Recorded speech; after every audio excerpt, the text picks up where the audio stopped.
पहले भी मैंने बोला था कि जो आवंटन हुआ था माँ बिंदेश्वरी देवी बघेल तेलुगु समाज, माँ बिंदेश्वरी देवी बघेल समाज की है, हमारी आदरणीय है, हमारे भूपेश गांव की माता श्री है। उनके नाम का उपयोग कर कूट रचना करके बी राजू द्वारा जमीन हथियाने के लिए किया गया प्रपंच।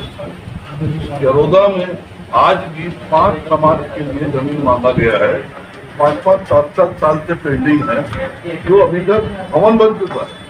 सांसद निधि से या विधायक निधि से भवन बन गया, किंतु जमीन आवंटित नहीं हुआ। किंतु यहाँ कूट रचना देखिए, माँ बिंदेश्वरी देवी बघेल का नाम लगा करके जमीन को कूट रचना करते हुए इसको आवंटित करा दिया गया नाजायज तरीके।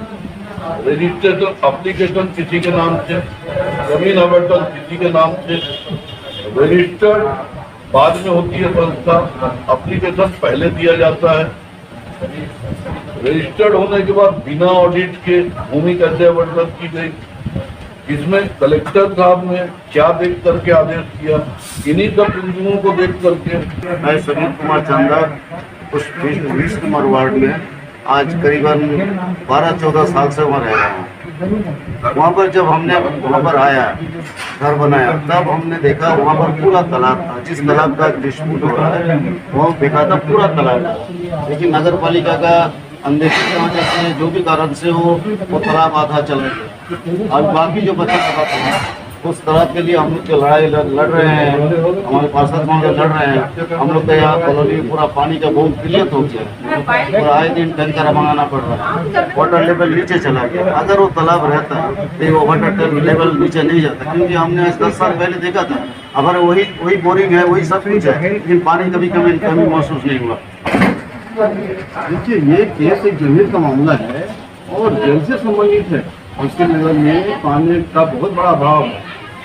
उन्होंने जो मेहनत किया था पानी के लिए, वहाँ पे गेट बनाने के लिए, उसके बारे में उन्होंने काफ़ी पूर्व से इसके बारे में निगरानी कर रहे थे।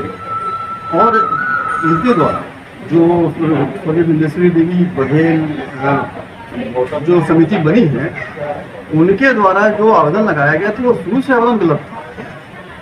एक तो पहले उनके जो अध्यक्ष है उनके द्वारा आवेदन पेश किया गया था और बाद के दिनों में वो समिति को रजिस्टर्ड करने के बाद फिर से आवेदन आया और जो रिपोर्ट मंगाई गई थी वो खसरा नंबर 324/1 की मांग कमेटी की 324/2 का दिया गया।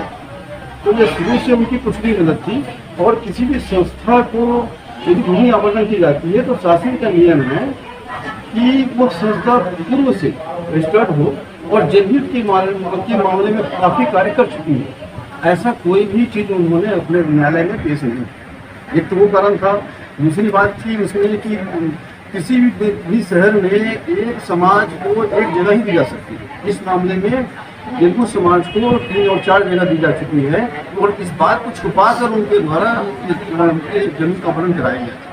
तो कलेक्टर महोदय ने दबाव में जो भी आदेश पारित किया था, तो आदरणीय कमिश्नर साहब ने उससे निरस्त कर दिया। भूमि जाकर के कहीं न कहीं इसमें वो आवंटित करने वाले लोग हैं, उन्होंने भी जानबूझकर की ये सारी चीजें करी। बिल्कुल बिल्कुल, पूरा विधि के नियमों कहीं कोई पालन नहीं किया गया। थोड़ा सा अपना परिचय पूरा बता देंगे सर। मैं रमेश प्रसाद सिंह, अधिवक्ता संघ भिलाई का अध्यक्ष हूँ। मेरा निवास भिलाई। क्या आगे उनको विधि के विरुद्ध सांसद जी का भी पत्र इस पे जिलाधीश महोदय तक पहुंच चुका है। निगम प्रशासन को ये बार बार बोलते आ रहे हैं कि वहाँ पहले कुंड था, ये सब जानते हैं। आप वहाँ पर पुनः एक कुंड तालाब बना दीजिए जिससे कि हमारा जल स्तर बना रहे। आप अगर वो कुछ नहीं करते हैं तो हम पूरे समाज वाले, हम पूरे वार्डवासी ने ये फैसला किया है, जो हमारे बीच बैठे हैं, आप उनसे भी पूछ सकते हैं। हमने ये फैसला किया कि हम जन भागीदारी के माध्यम से उसे जल्द से जल्द प्रारंभ कर देंगे।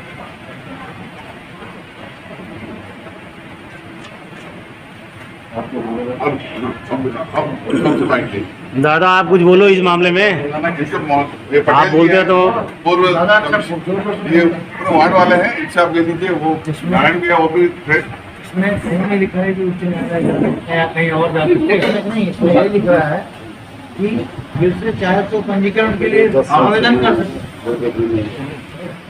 आवेदन करना पड़ेगा पंजीकरण के लिए। तो बोल रहे हैं जी भैया बताएंगे ये जो विषय आज है यहाँ पे इस विषय को लेकर के इसमें स्पष्ट है, क्लियर है।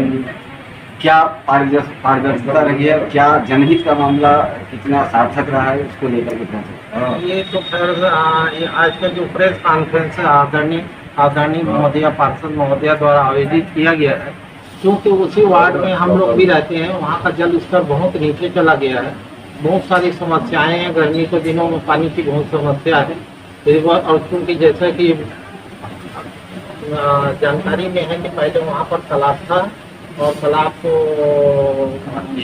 मतलब बेजा कब्जा करके वहाँ पर काट के वहाँ दूसरे समाज के नाम से आवंटन कर दिया गया, जिसके विरुद्ध पार्षद महोदय द्वारा माननीय राजस्व न्यायालय में आवेदन किए थे, जहाँ हमें विजय प्राप्त की उनका सहयोग से। और हम हमेशा हमारे पूरे वार्ड वासी हम उनके साथ हैं।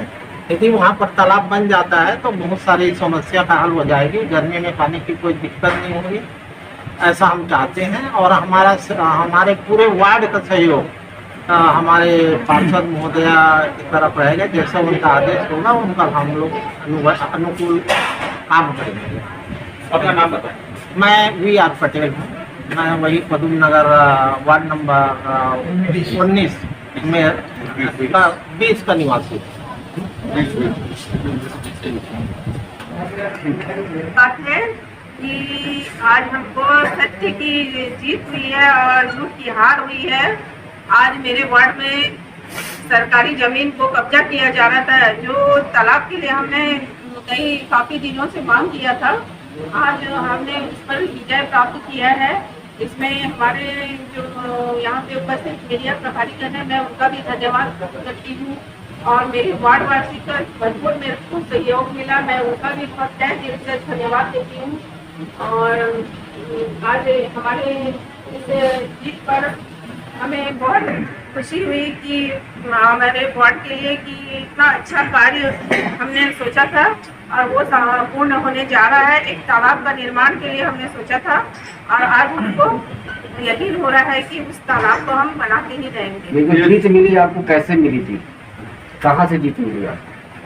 हमको वो गलती से किसी और के नाम से आवंटन हो गया था, जिस पर हमने न्यायालय में हमने अर्जी लगाई थी, जिस पर हमको विजय प्राप्त है।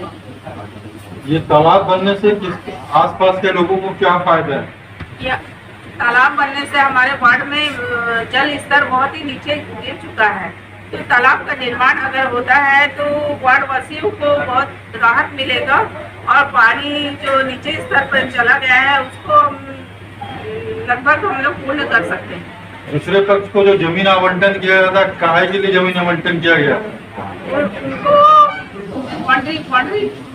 बॉन्ड्रिंग करने के लिए और मतलब वो चाहते थे भवन निर्माण करने के लिए, इसलिए उनको ये आवंटित किया गया था। तो हम इन पर विरोध किए और जिस पर हमने जीत प्राप्त की।